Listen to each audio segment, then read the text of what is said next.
Have you ever looked closely at the quarters in your pocket change? Most people spend them without a second thought. But if you happen to find a Washington quarter from the year 1965, you might be holding on to a rare historical treasure worth thousands of dollars. Today, we are diving deep into the fascinating history, the hidden errors, and the massive auction values of the iconic 1965 Washington quarter.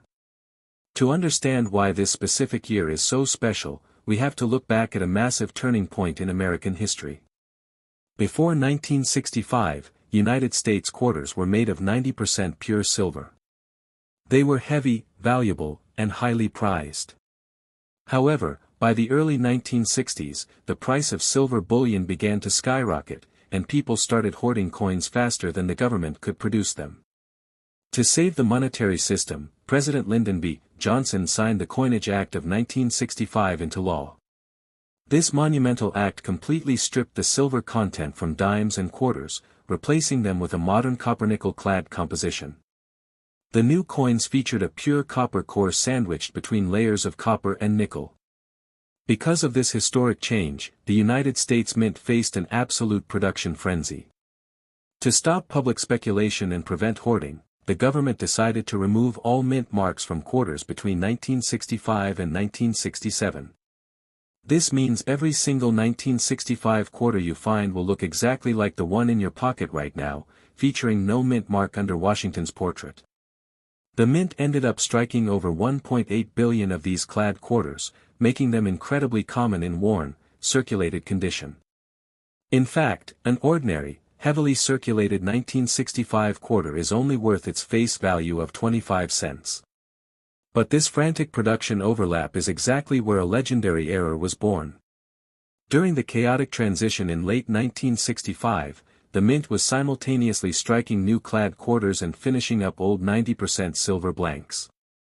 In the confusion, a tiny handful of those leftover silver planchets from 1964 were accidentally fed into the coin presses stamping out 1965 dies. The result was the famous 1965 silver transitional error.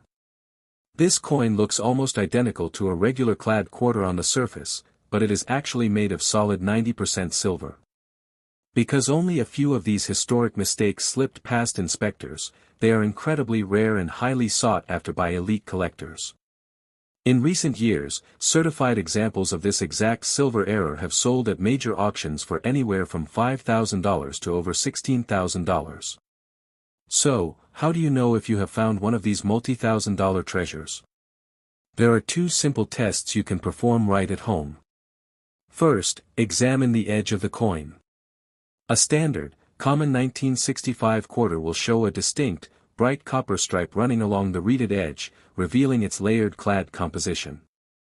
If the edge is solid bright white with no copper stripe at all, you need to check it further. The second and most definitive test is the weight. A normal copper-nickel clad quarter weighs exactly 5.67 grams. However, an authentic silver era quarter will weigh significantly more, coming in at exactly 6.25 grams. If your 1965 quarter tips the scale at over 6 grams, you should immediately have it authenticated and graded by a professional service like PCGS or NGC. Beyond the rare silver error, regular copper-nickel 1965 quarters can also command big money if they are in flawless, pristine condition. Because billions of these coins enter daily circulation, finding one that has survived over 60 years without a single scratch is nearly impossible. If you manage to find a 1965 quarter in absolute mint state condition, graded MS-67 or MS-68, it can easily sell for hundreds or even thousands of dollars to collectors trying to complete their sets.